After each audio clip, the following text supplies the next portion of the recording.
and welcome to the Movies Past and Present podcast. It's January 17th, 2019, and this is episode 9. I'm your host, Stanford Clark, and I'm podcasting from the Crossroads of the West in beautiful Salt Lake City, Utah. Just like my blog, moviespastandpresent.com, I'll be providing recommendations, commentary, and reviews about current and classic cinema. Thanks for tuning in, and let's get started.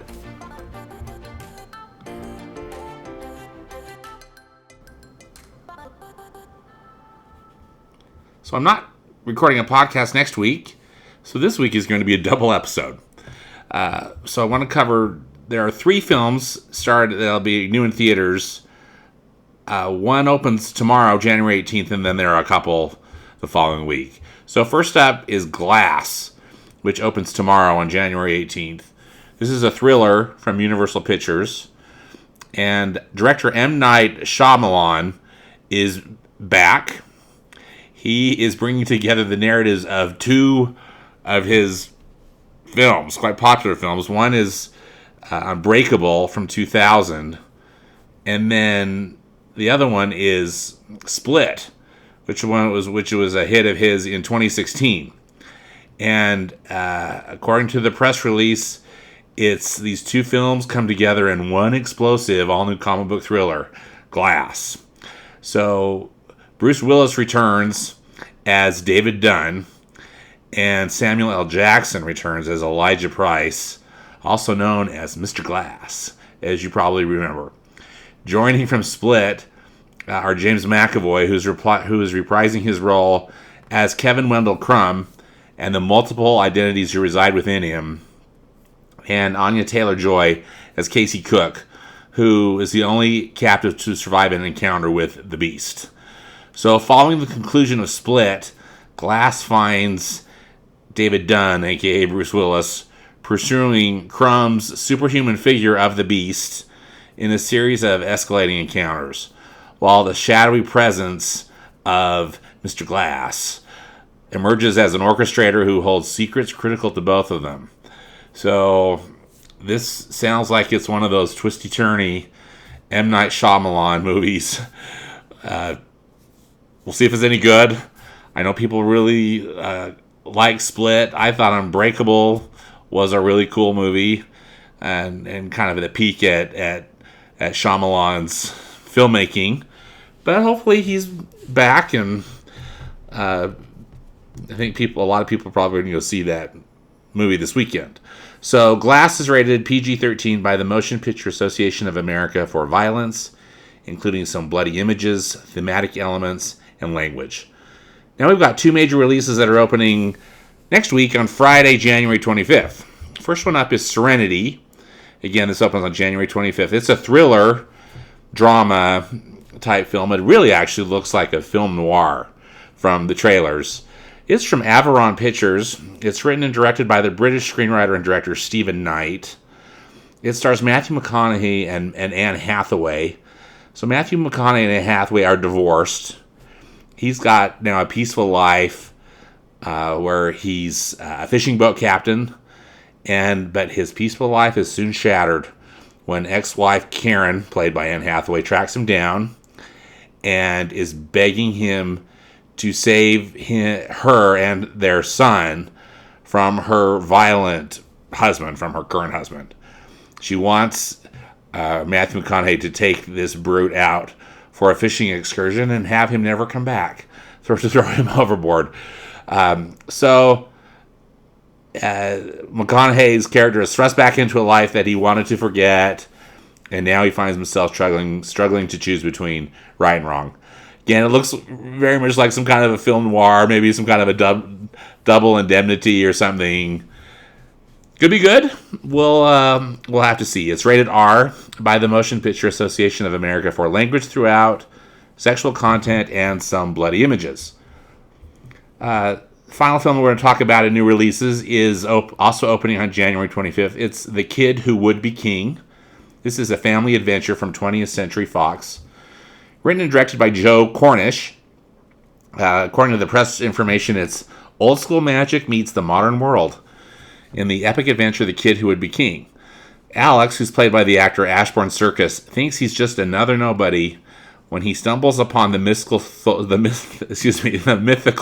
sword in the stone Excalibur.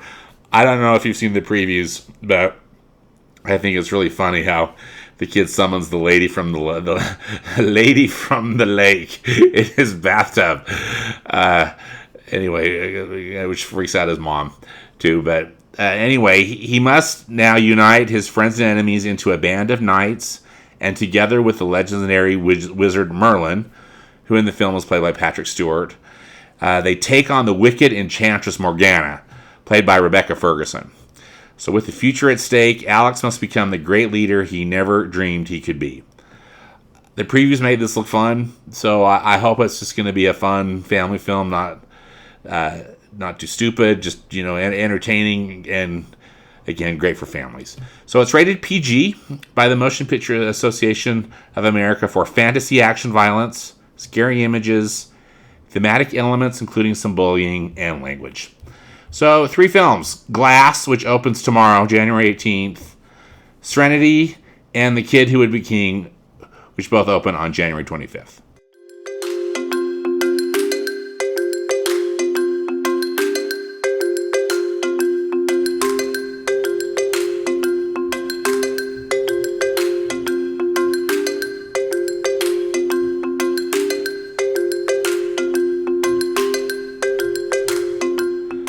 For the review section for this podcast, I want to go over my 10 favorite films of 2018 and then talk about my 10 most anticipated films of 2019.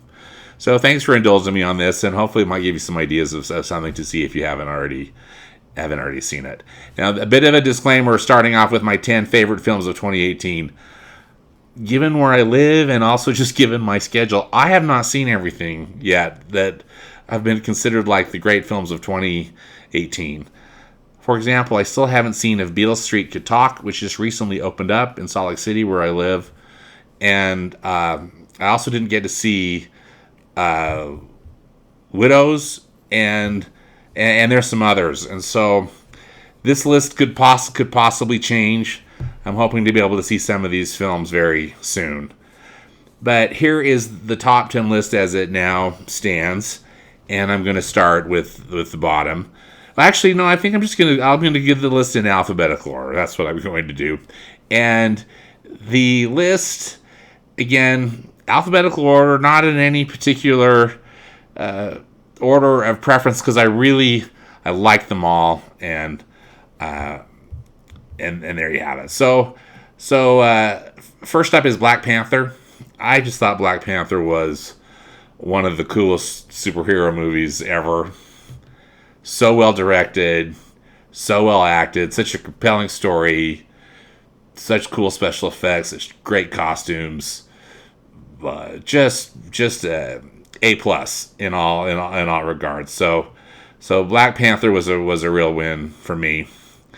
Next up is Can You Ever Forgive Me, which is that comedy drama that starred Melissa McCarthy and Richard E. Grant, about this team of forgers. Mostly it was Melissa McCarthy's character, based on a true story. Really a compelling comedy drama. Such good acting. Again, particularly from Melissa McCarthy, who I think often plays the same character in her films, but this one, this was a very unique character from her, and really well done, and really a fascinating story. So, Can You Ever Forgive Me? Then I've got Crazy Rich Asians, which was really a very popular film and such a refreshing romantic comedy. I really like a good romantic comedy, and this one I thought they just aced it with a really good story, really good performances, surprising. Predictable. Yeah, you just weren't quite sure how it was going to go. Michelle Yeoh was just icy and amazing as in her performance as the mother, and really, and it transported you to a very different place to have kind of a different experience too. So really liked Crazy Rich Asians. Really a fun, an excellent film. Next up is First Man, and I don't think this film did as well as anybody kind of thought it would, particularly on paper. It was a different film, but a very, it's about Neil Armstrong and the first lunar landing, and it was really a very methodical film, a very visceral film, and really more like a pensive treatise rather than an action movie. But it really worked for me. I just thought it was brilliantly made. I just felt like I was in this spaceship and really experiencing what that must have been like, but also really getting into the mind of Neil Armstrong. And although he was a stoic and a man of science, still I thought they brought out so much interesting human emotion in him. And kudos to Claire Foy too, who was so excellent at playing his wife. So I really love First Man. I know that some people that I talked to about it complain that they almost felt motion sickness watching it, partly just because how it's filmed. You really feel the bumping of just how violent that space travel most likely was, or just was, and just though I just thought it was technically an outstanding film, and I really enjoyed it. I was very impressed with it. All right, next is Incredibles 2, which is a sequel, of course, to The Incredibles from Pixar Animation Studios. This film literally picks up the second where the original film left off all those years ago, 13 years prior, when the original Incredibles film came out. And of course, the world's changed, but this film was such a delight. Brad Bird was back in the writers and director seat for this film, and I just thought he brought it. He brought his A game. I loved. They were so great. They were able to use just the same character voices. Basically, I think they used the same voices with the exception of the little boy Dash. I'm sure that child has clearly grown. It was 13 years ago, but everybody else was back, and just so much fun. Maybe not just ultimately as excellent as The Incredibles, but still, this one was a great ride, beautifully done, and kudos to Brad Bird and to Pixar. I loved it.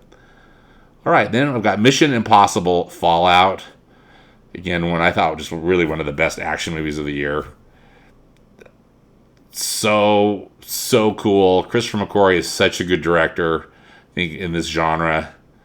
And even Tom Cruise was good. And I got to tell you, I think one of the reasons why I really like this film, I get a little frustrated with some of these Tom Cruise vehicles because I just feel like he's got it written in his contract that he's got to be in every single shot. And this film felt so much more like a collaboration, and that it was more of an ensemble piece, even though Tom Cruise was clearly the star. But such exciting action scenes, and those scenes in Paris, unbelievable. That big finale fight scene between Tom Cruise and Henry Cavill was terrific. Even though I'm sure much of it was computer generated, it looks so good, and I'm sure too. I mean, these guys were getting really worked with that helicopter chase and all that stuff. Anyway, really, really wonderful action film. I loved it. Next is The Old Man and the Gun, which was a film starring Robert Redford and Sissy Spacek. This was a very quiet film. Perfect fall film. It just kind of showed up, but I was so glad I got to see it on the big screen. It felt like it was made in the 1970s, and I mean that as a compliment. Robert Redford gives this incredibly understated performance about he's a lifelong con man, and a bank robber, and he pulls off a big one, but it's so interesting, so genuine, so exciting. Again, not in a thriller way or an action movie way, but it was wonderful just to see both him and Sissy Spacek on the big screen again. and just what great actors they are. And as I mentioned, it really felt like it was a film made in another era, and I just absolutely loved it. All right, then we've got Ralph Breaks the Internet, which is from Walt Disney Animation Studios, this is another sequel, animated sequel. This one is a sequel to Wreck-It Ralph, which was from Disney Animation in 2013.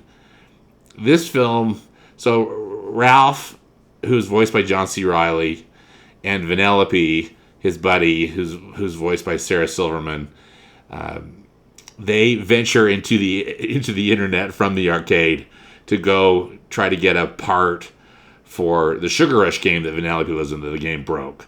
And the way director Rich Moore, I guess, and his co-director Phil Johnson, the way that they have imagined the internet, if the internet were an actual place, it's almost like Ralph and Vanellope leave the little town of the arcade and go to the big city, which is the internet.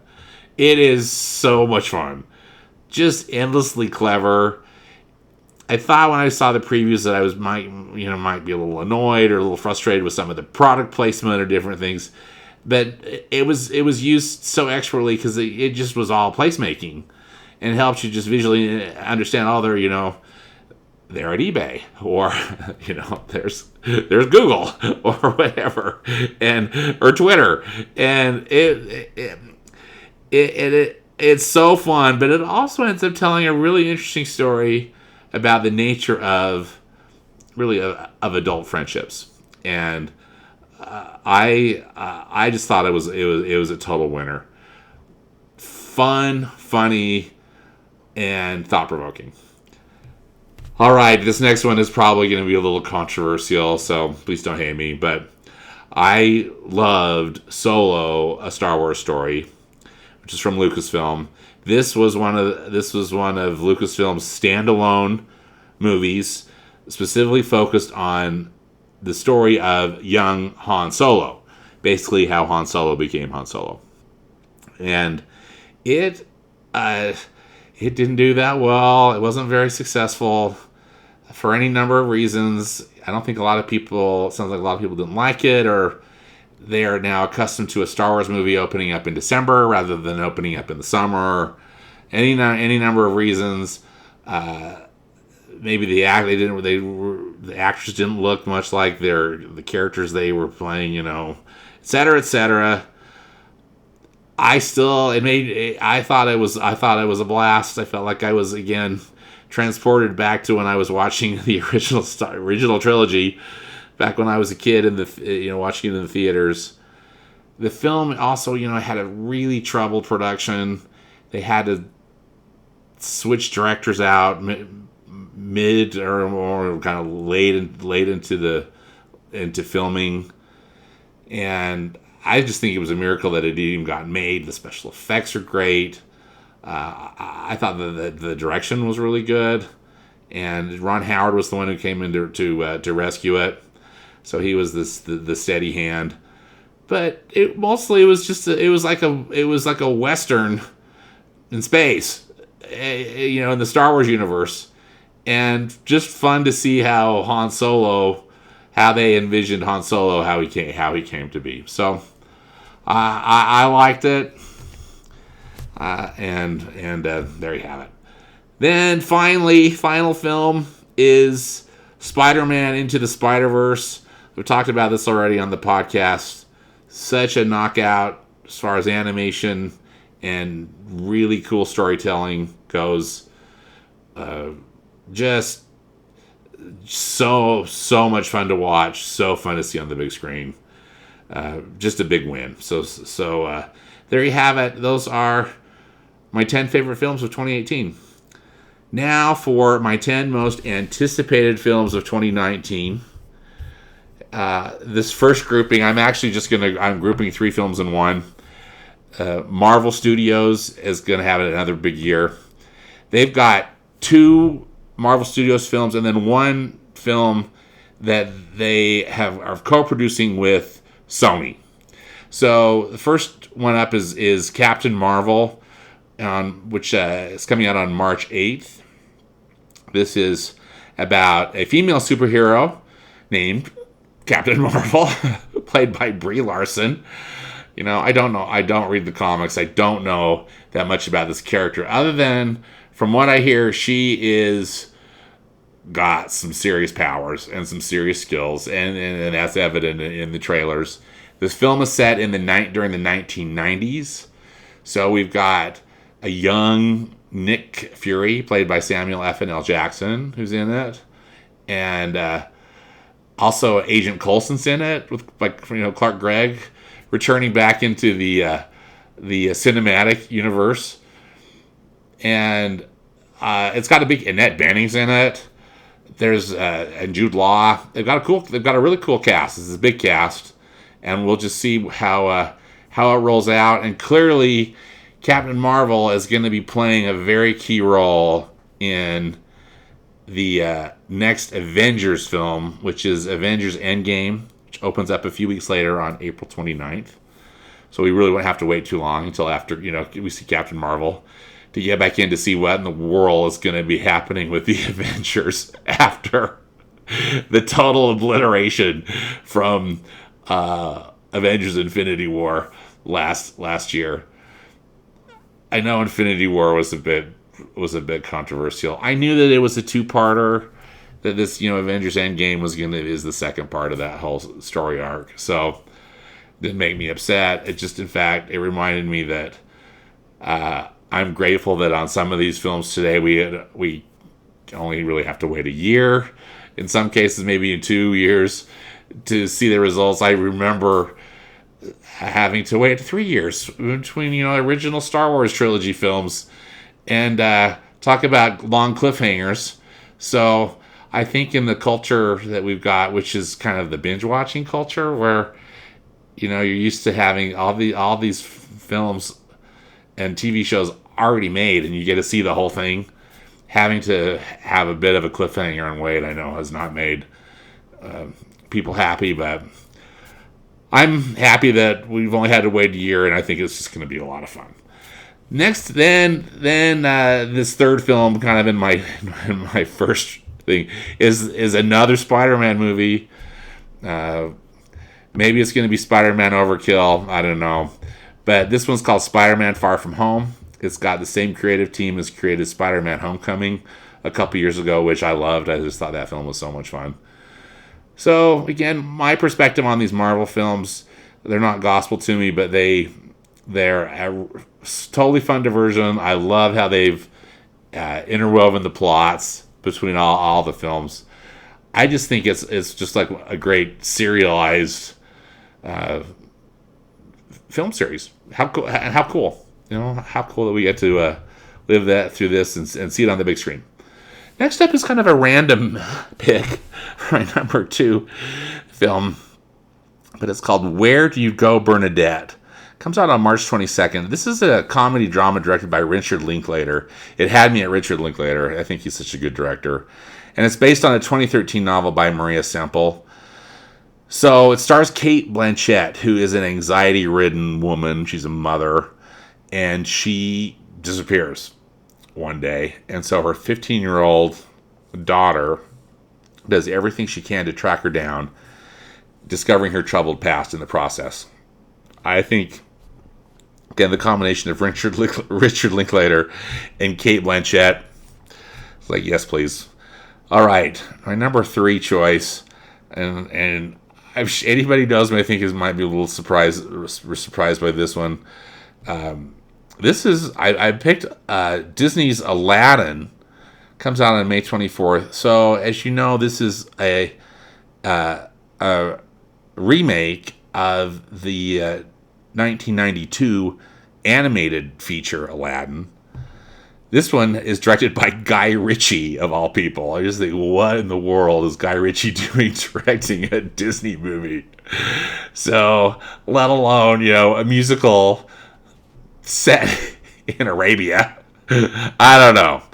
It sounds so absolutely bizarre and off the wall that I've added to my list. The 1992 Aladdin animated film is truly one of my favorites from Disney.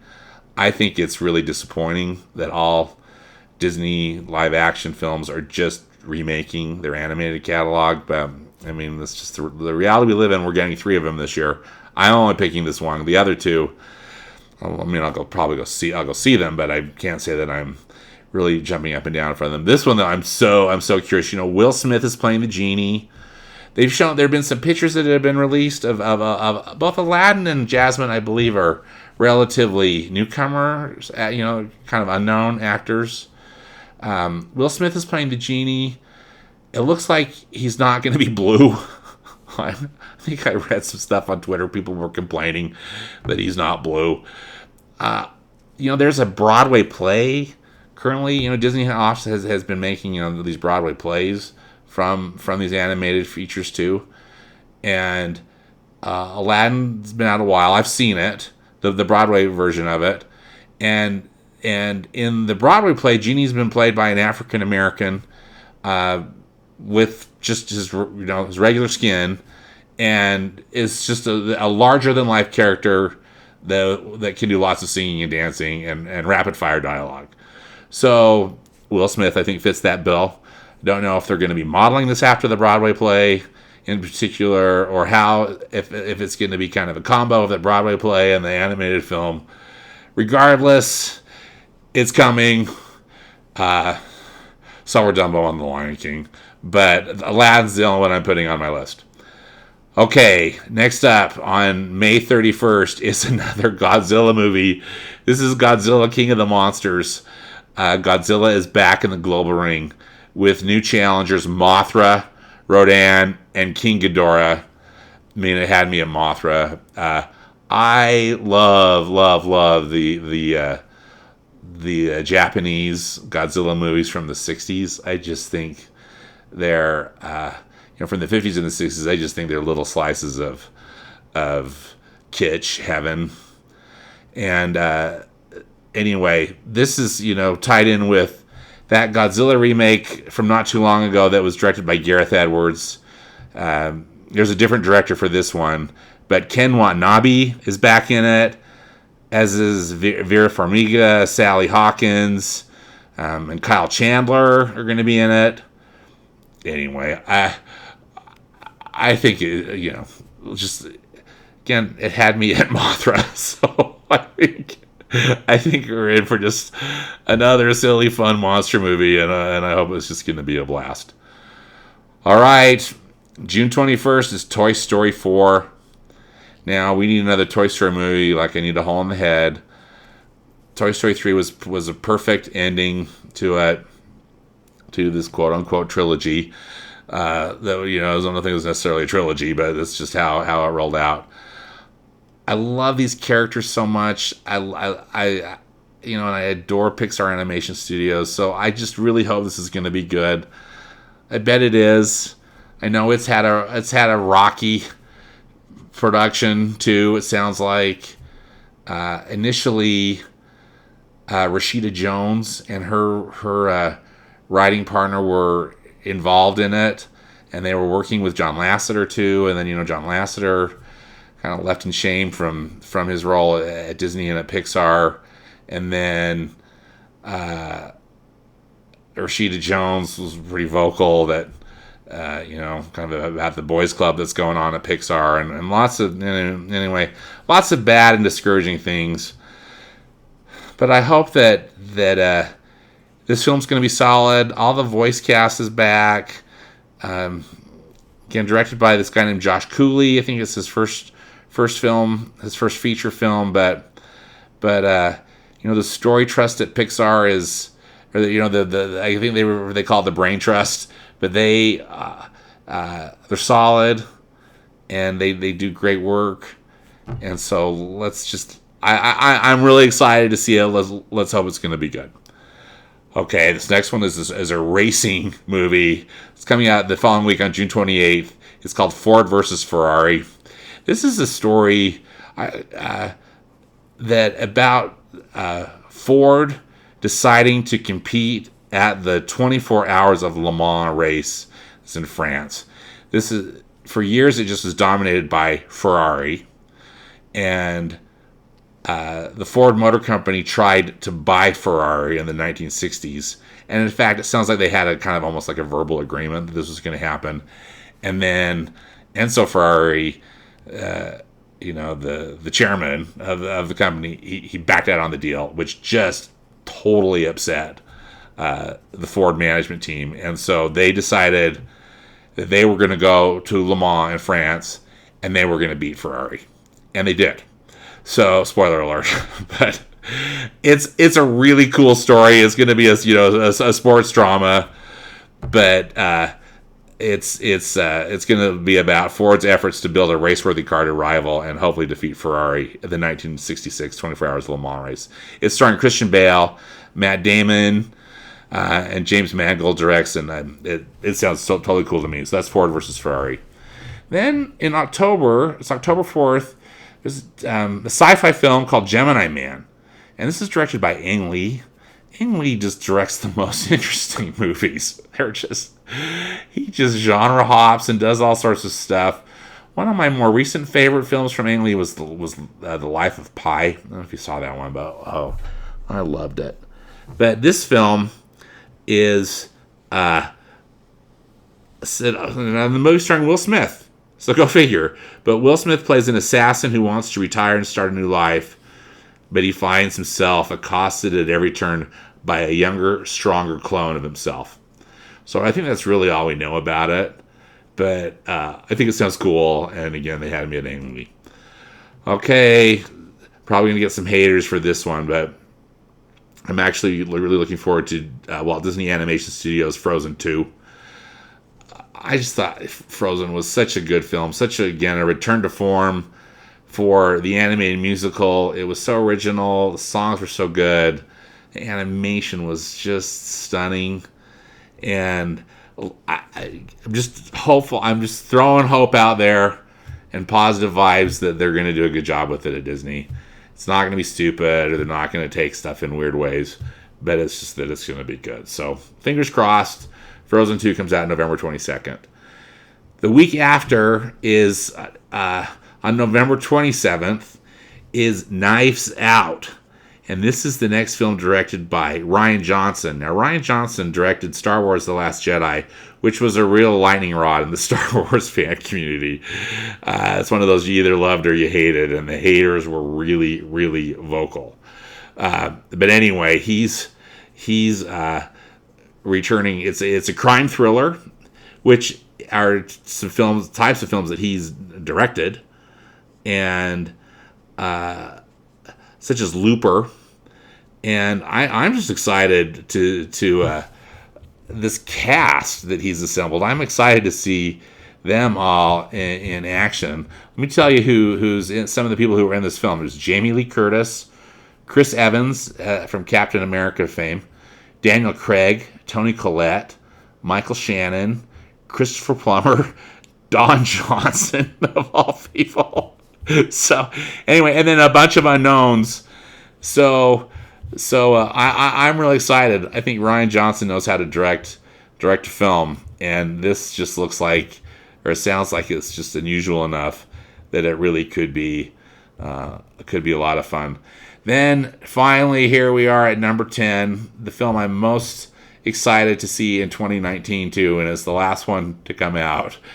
But it's Star Wars Episode 9 that opens on December 20th. So speaking of Rian Johnson, he directed Episode 8, The Last Jedi, which was so controversial in so many ways. I quite liked it, but then, I really like Star Wars movies. The film is totally under a incredible shroud of secrecy.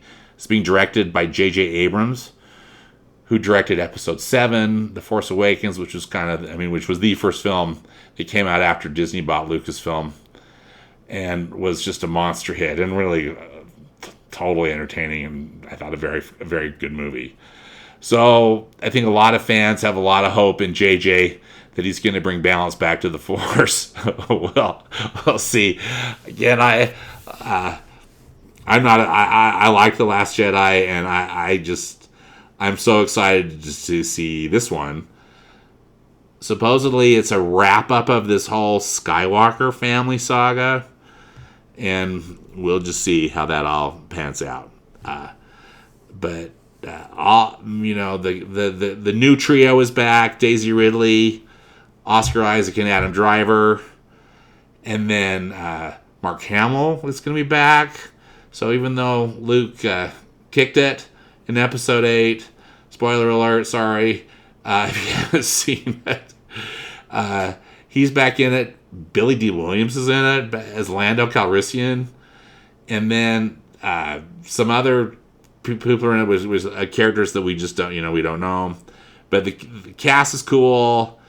I think they're still filming it. It sounds like, but December 20th is the date, and can't wait. So anyway, those are my 10 favorite films of 2018, most anticipated films of 2019, and I would love to hear what films you're excited to see this upcoming year.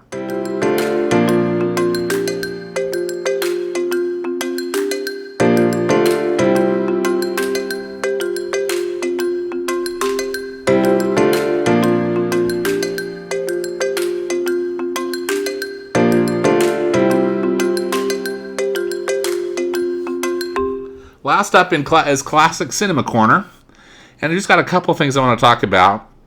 I've been starting my Essentials project is off to a good start.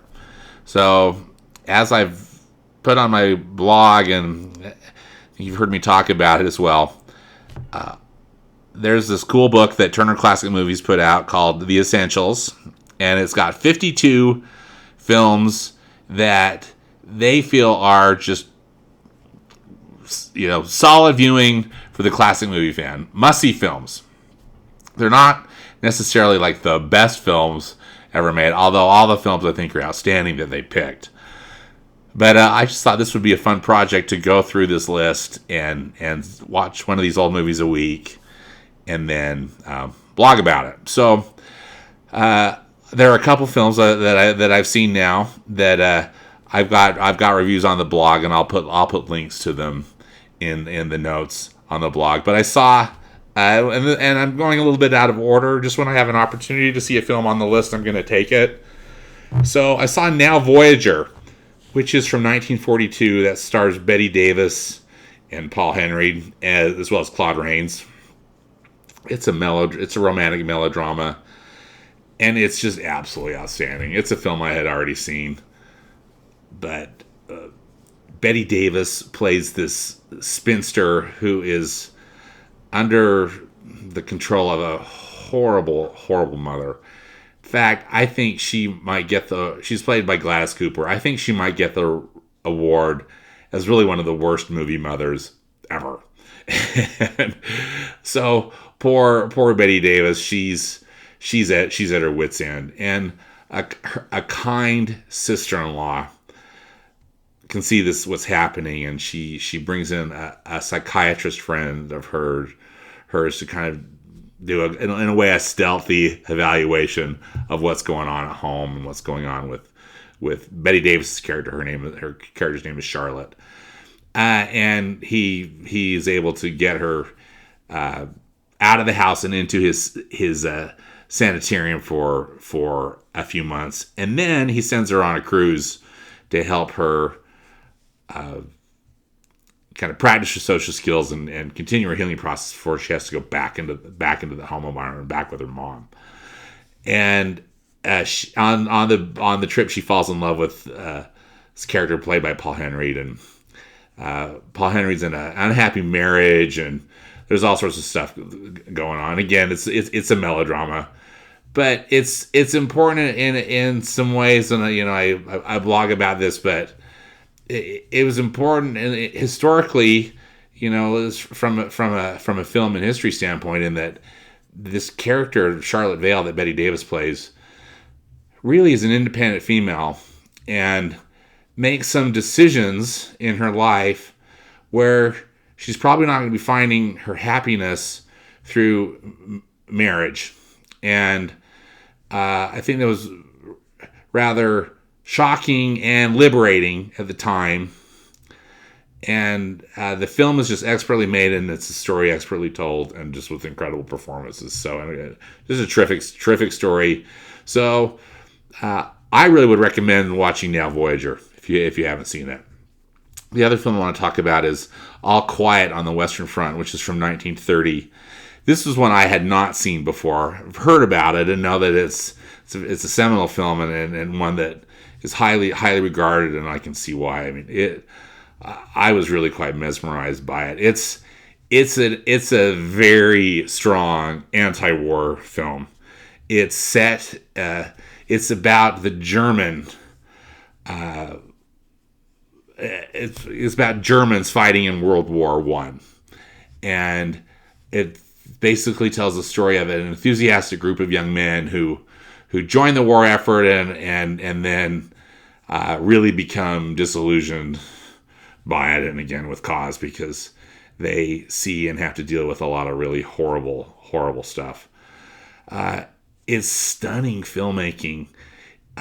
You can't believe how this camera moves around, and how again the epic scope of it with these incredible trenches that they recreated, and all the dynamite that's going off in the fields that they set off, and just so many actors and so many extras, and it's just one of those remarkable epic films, but it has an incredibly strong and poignant message. I was really moved by it. So I'd also really recommend All Quiet on the Western Front.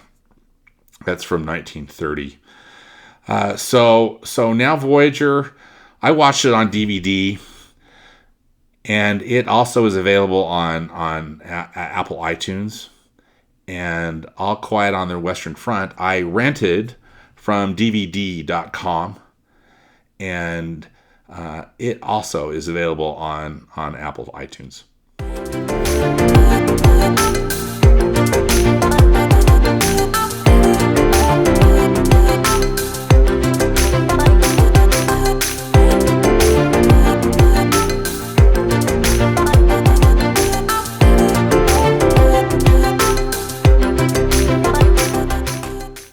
Okay, everybody, last up is recommendations.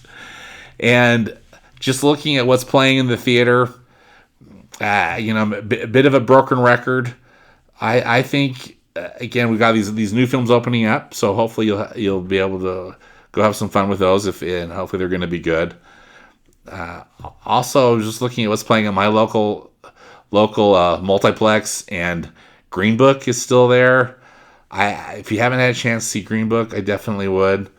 Also, look at there were plenty of screenings of Mary Poppins Returns, and even though I'm slamming on the creatively bereft Disney and all they're doing is remakes and sequels, but it's really a delight and such an optimistic, happy film.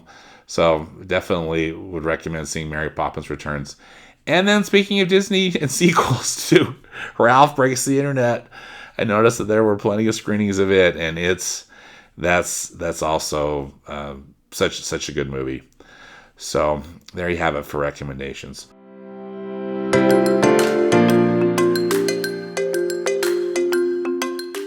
Well, thanks again for listening. I really appreciate your support. And again, I won't be recording next week, so I look forward to talking with you again in a couple weeks. Thanks.